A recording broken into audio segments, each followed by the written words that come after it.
याच घटनांच्या मध्ये जेवढं शक्य होईल तेवढं प्रत्येकाला माहिती घेऊन पोलिसांशी बोलून पुढे न्याय देण्याच्या दृष्टीने पावलं उचलत असते. आणि या सगळ्या कामामध्ये हा सामाजिक भाग असला कामाचा तरी सुद्धा माननीय आमचे मुख्य नेते आणि उपमुख्यमंत्री एकनाथजी शिंदे यांचं या प्रत्येक घटनेच्याकडे लक्ष असतं. इथे संबंधित मुलीला आणि तिच्या कुटुंबाला मी भेटले आणि अत्यंत गरीब परिस्थितीमधल्या हे कुटुंब असलं तरी सुद्धा त्यांची अपेक्षा न्यायाची आहे आणि कुठल्याही परिस्थितीत आरोपीला जामीन मिळता कामा नये आणि लवकर कोर्टाचा निकाल लागावा आणि त्या मुलीचं शिक्षण चालू राहावं अशी त्यांची अपेक्षा आहे. मी माजी आमदार मनीषाताई निमकर तसंच संखे पांडुरंग पाटील साहेब संपर्क प्रमुख, संगीता चव्हाण राज्य महिला आयोगाच्या माजी सदस्या आणि पालघरची शिवसेना महिला आघाडी सगळे इथे होते. पण आतमध्ये आम्ही थोडक्यात 4-5 महिला गेलेलो होतो आणि आश्वासक परिस्थितीमध्ये तिच्याशी आम्ही बोललो. तिला काय झालंय हे म्हणण्यापेक्षा तिचं मनोगत आणि तिच्या आईचं मनोगत समजून घेतलं आणि समजून घेतल्यावर त्या मुलीची अपेक्षा आहे की पुढे शिकायचं, आरोपीला शिक्षा व्हावी.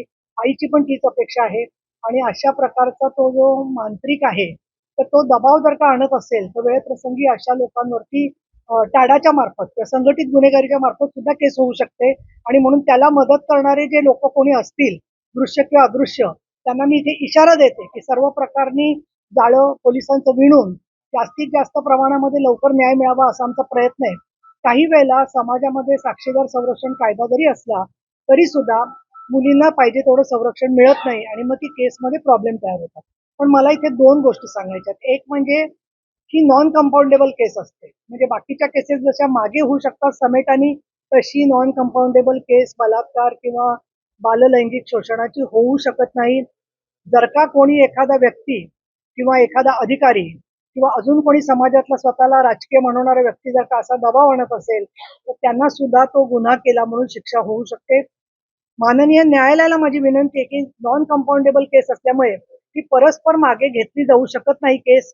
ती संपूर्णपणे त्याची तारखा पडून शिक्षा सुद्धा जाहीर होऊ शकते. आता तांत्रिकदृष्ट्या डीएनए टेस्ट, सगळे पुरावे, परिस्थितीजन्य पुरावा हा सगळा लक्षात घेतला तर मला असं वाटतं की 100% दोषसिद्धी म्हणजे कन्व्हिक्शन या केसमध्ये होणार आहे. आणि जे कोणी असे कारणामुळे काही दबाव आणत असतील तर मी आमच्या सगळ्या शिवसेनेच्या पदाधिकाऱ्यांनी विनंती केलेली आहे की उद्या कोर्टामध्ये ज्या केस चालेल त्यावेळेला त्यांच्या बरोबर कोणी ना कोणी सातत्याने साथीला सहकार्य म्हणून संरक्षण म्हणून असलं पाहिजे. आणि मला खात्री आहे की आमची जी शिवसेना महिला आघाडी आहे ती आहे, स्वतः पांडुरंग पाटील साहेब आहेत, हे सगळेजण त्याच्यासाठी म्हणून सज्ज असतील. त्यांच्या गावामधले जे गावकरी आहेत त्यांना सुद्धा माझी विनंती आहे की कुठली केस आहे, मी गावाचं नाव मुद्दाम घेत नाहीये, पण कुठली केस आहे म्हणण्यापेक्षा ज्यांना मदत पाहिजे त्यांना मदत देणं आणि अजून त्या कुटुंबाला काहीतरी नको ते प्रश्न विचारणं या गोष्टी टाळल्या गेल्या पाहिजेत. माझी मीडियाला पण विनंती आहे की तुम्ही अत्यंत जबाबदार आणि अनुभवी मीडिया आहात. अशा वेळेला कुठल्याही परिस्थितीमध्ये आता त्या डिस्चार्ज झाल्यावरती त्यांचं गाव किंवा तिथला तपशील किंवा त्यांच्या नातेवाईकांच्या मुलाखती या तुम्ही टाळा. कारण राजस्थानमध्ये एका महिलेचा चेहरा जरी ब्लर दाखवला तरी आवाजावरून लोकेशन शोधून तिथे आरोपीने हल्ला केलेला आहे.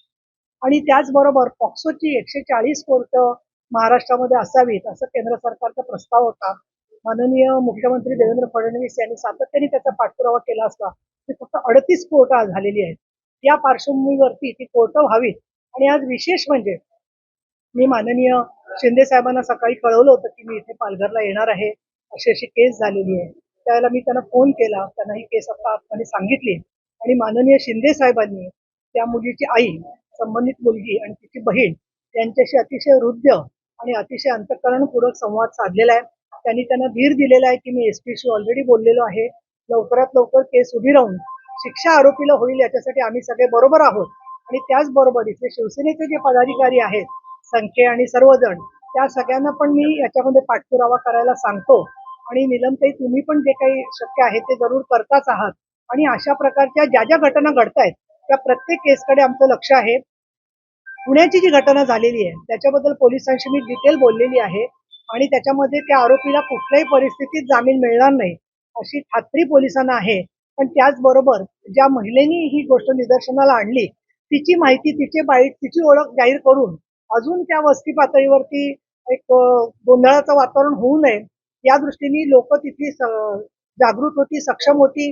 काहीतरी घरामध्ये प्रकार चाललाय कळल्याबरोबर दार उघडून ते सगळे आत गेले, त्यामुळे त्या मुलीचा जीव वाचलेला आहे. तर माझं म्हणणं, हा प्रश्न तुम्ही आम्हाला जो विचारताय तर त्याच्यामध्ये एक मला दिसतंय की एक लिंगपिसाट प्रवृत्ती संपूर्ण राज्यामध्ये गोंधळ घालते आहे. आणि अशा पद्धतीच्या वासनांध गोष्टींना खत पाणी घालणारा सोशल मीडिया आणि त्या पद्धतीचे जोक आणि त्यांना संरक्षण देऊन प्रतिष्ठा देणारे लोक जोपर्यंत वाढतायत तोपर्यंत फक्त जे पीडित आहेत त्यांनाच हा प्रश्न येऊन विचारणं योग्य नाहीये. आणि म्हणून मला असं वाटतं की आज आम्ही जे आलेलो आहे त्याच्यामध्ये आम्ही डॉक्टर्सशी बोललेलो आहे. त्याच्यानंतर त्यांना मनोधैर्य योजनेचा प्रस्ताव लवकर जावा या दृष्टीने आम्ही पावलं उचलली आहेत. आणि आता याच्या पुढे काही जे लोक येतील तर शक्ती कायदा आणायचं म्हणतात, तर मी नम्रतेने सांगू इच्छिते की भारतीय न्याय संहितेमध्ये शक्ती कायद्यामधल्या सगळ्या तरतुदी समावेश झाले. कुठली मदत केली नाही असं कोण म्हणजे का देते मला माहित नाही, कारण केसरकर साहेब शिक्षण मंत्री होते त्यावेळेला तिला 2 लाखाचा चेक माझ्या डोळ्यासमोर त्यांना दिलेला आहे आणि तो जमा झालेला आहे अकाउंटला त्यांच्या. परंतु त्याचं व्याज पुरेसं नसेल आणि 10 लाख रुपये मनोधरी योजनेतून जी मिळणार होते ती पण मदत त्यांना मिळालेली आहे, पण ती बँकेमध्ये व्याजाने ठेवलेली असते. त्यांची जी अडचण आहे की ती 26,000 रुपये फी भरण्याच्या संदर्भामध्ये गेल्या वर्षी सुद्धा प्रस्ताव दिला होता. तो प्रस्ताव दिल्यावरती त्यांची फी शाळेने माफीनंतर केली होती आरटीईच्या अंतर्गत. आता सुद्धा त्या राक्षांनी दिलेलं स्टेटमेंट आहे की आमची ते आहे ते शाळेने आठवण केलेली आहे. परंतु बऱ्याच वेळेला शाळेत जाणारी मुलं पालक घाबरून जातात आणि मला असं वाटतं की तसं जे लोक त्याच्या मदत करायला पुढे आलेले आहेत तर ते अजून किती जणांना मदत करतील आम्हाला जर का सांगितलं तर त्याच्यामधून अजून काही गरजू मुलींना पण मदत होऊ शकते. आणि तिच्या शिक्षणाचा खर्च जो शिक्षण विभागाने स्वीकारलेला आहे त्याच्यात काही अडचण आली अजून सुद्धा तर आम्ही नक्की त्याच्यामध्ये स्वतः पाठपुरावा करतोय. मी ऑलरेडी त्या कुटुंबाशी मगाशी फोनवर बोललेली आहे. अंधश्रद्धा करता निर्मूलन असलं तरी पण अद्याप पाहिजे तशी अंमलबजावणी त्याच्यावाली होताना दिसत नाहीये.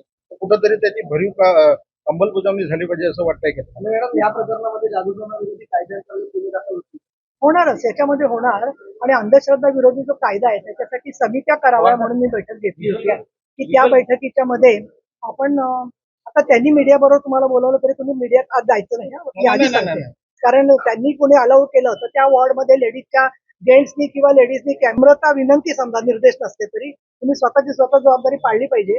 आणि म्हणून मला असं वाटतं की अंधश्रद्धा निर्मूलन कायद्याच्या नुसार सुद्धा याच्यात गुन्हे दाखल होतील. परंतु अजून काही तंत्रमंत्र करणारे लोक हे फिरतायत तर मला त्यांना सांगायचंय की आम्हाला जी माहिती आहे तो जो असा तंत्रमंत्र करतो त्याच्याच वरती तो तंत्रमंत्र उलटत असतो जर का चांगल्या लोकांवर केला तर. ही अंधश्रद्धा नसून हे आमचं केलेलं निरीक्षण आहे. तर अशा प्रकारे लोकांनी सुद्धा त्याच्या आहारी जाऊ नये ते घाबरून जाऊ नये असं मला या ठिकाणी सांगायचं. या बाबतीतचे काही कठोर कायदे करणं आवश्यक आहे का, काय वाटतं? श्रद्धा आणि अंधश्रद्धेची सीमारेषा फार साधी आहे आणि त्यामुळे असे तंत्रमंत्र करणं हे कुठल्याही कायद्याच्या कक्षेत बसणारं नाहीये. दुसऱ्या व्यक्तीवरती असा अत्याचार करणं तर एकदम म्हणजे घटनेच्या नुसार गुन्हाच आहे. पण असणाऱ्या कायद्याची अंमलबजावणी करणारी जी लोक आहेत त्यांनी ती व्यवस्थित लोकांचा सहभाग घेतला तर याला आळा बसू शकेल असं मला वाटतं.